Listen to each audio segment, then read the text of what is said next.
One of the recurring themes in the talks given by Pope Francis is the theme of changes occurring in our culture. And one of the things he's focused on of late is his criticism or his critique of what he calls a throwaway society. A throwaway society. He's saying he's seeing signs of our culture becoming a throwaway society. A throwaway society is a culture where people are disposable, used and discarded.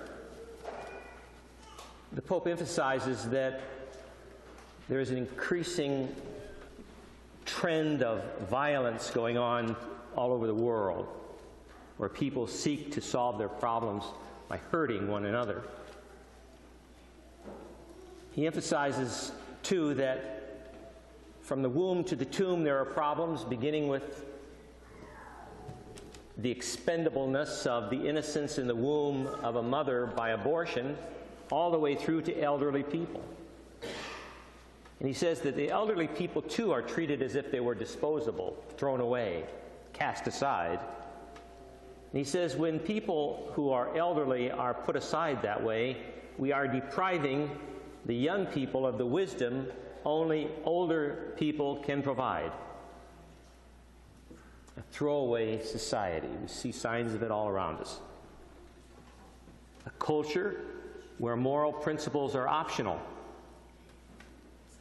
When moral values or moral principles clash with my own wants, when morality clashes with my own desires, the morality is thrown out. The principles are thrown out because I want what I want when I want it, no matter what the principles are at stake. The gospel finds Jesus entering the desert, and there he's tempted by the devil. And the devil is called many things. He's called the great deceiver, and the devil is also called the master or the father of lies. And he even tempts Christ. And Jesus sends him packing. Christ will not allow the tempter to lie to him and to dupe him into believing that Christ's message of love is not the message that needs to be delivered. The devil has another view of what love is, and it's bogus and it's counterfeit. And Jesus says unequivocally no to the devil and sends him packing. He says, you cannot throw away my message of true love, in essence, is what Jesus is saying. And it's true to this day, too. We discard true love for a counterfeit kind. Recently, this discarding of true love has been brought to the big screen at the movie theaters throughout the country, harvesting millions upon millions of dollars in revenue, a movie called 50 Shades of Grey. I hope you haven't seen it. Now, there are certain areas that admit of grayness. There are some things which admit of gray areas. There are some things which admit of gray. But it's also very true that there are some things that are crystal clear, right or wrong, crystal clear, good or evil. This movie is about sadomasochism. It's a big word. It's also called bondage.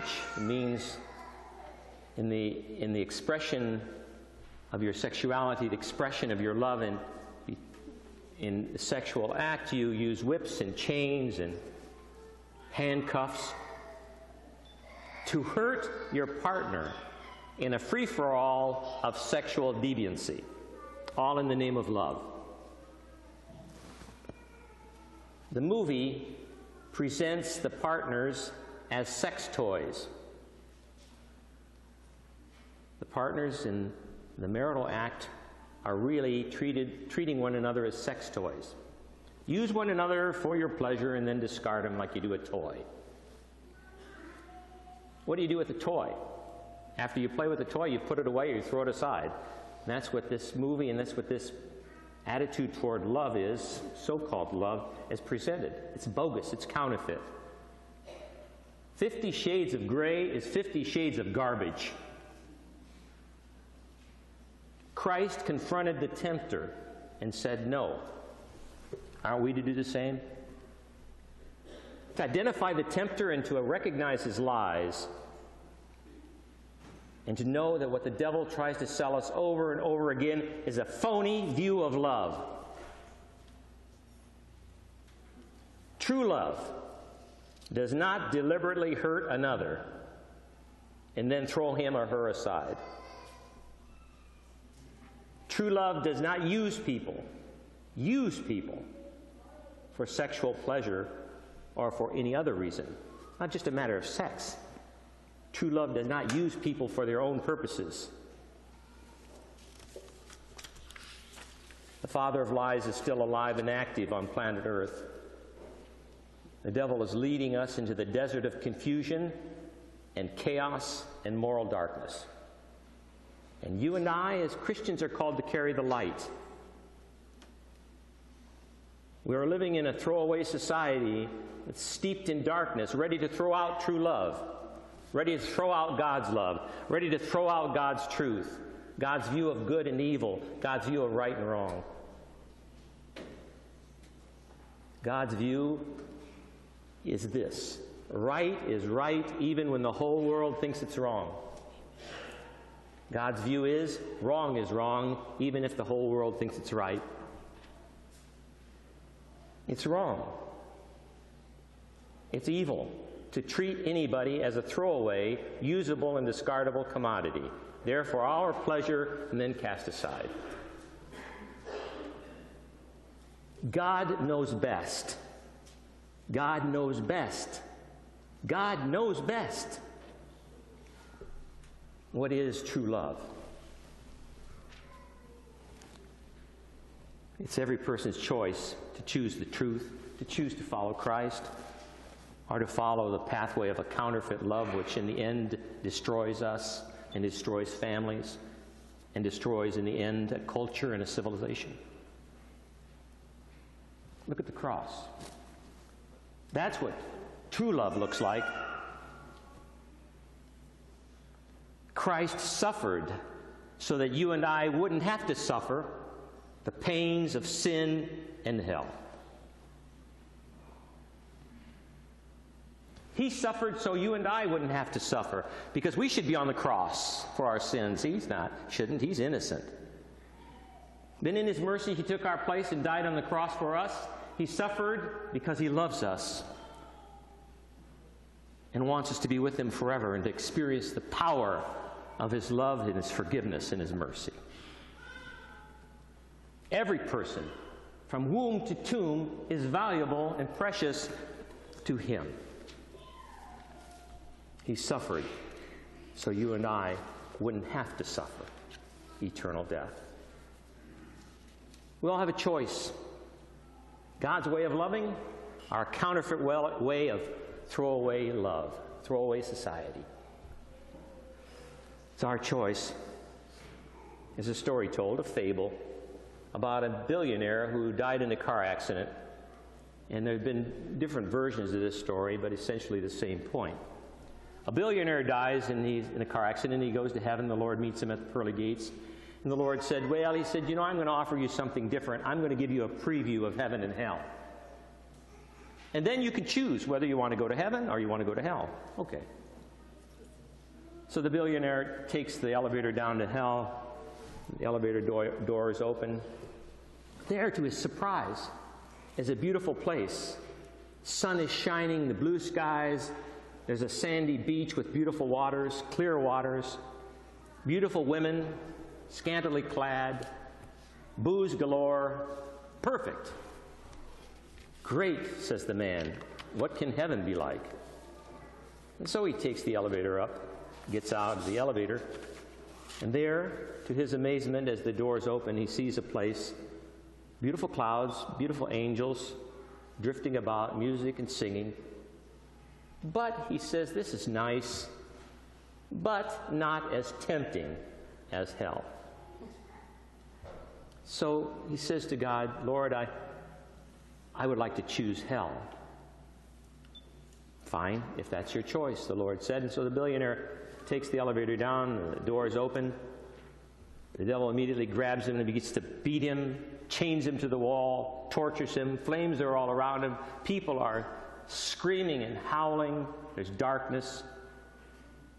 Horror. The man says to the devil, what happened? What happened to what you showed me? The sunshine, the waters, the women. Oh, that was the demo.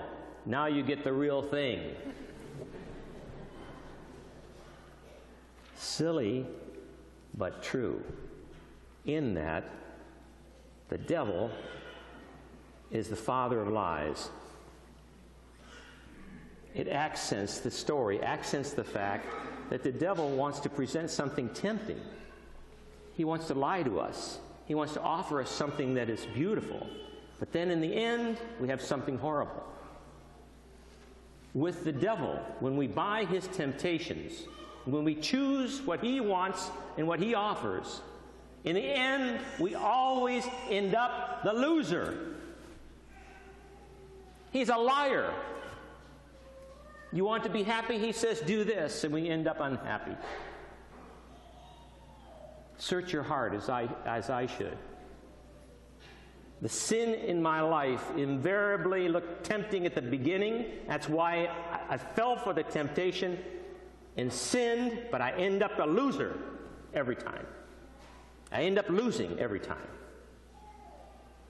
Peace of mind, peace of heart, a relationship, whatever it might have been. He lied every time.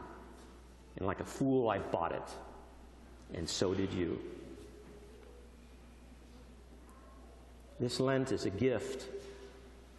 40 days of looking into our hearts, to look into the desert of our soul, to see where the devil is meeting us with his temptations, and to recognize where I have said yes to the lie and to the liar,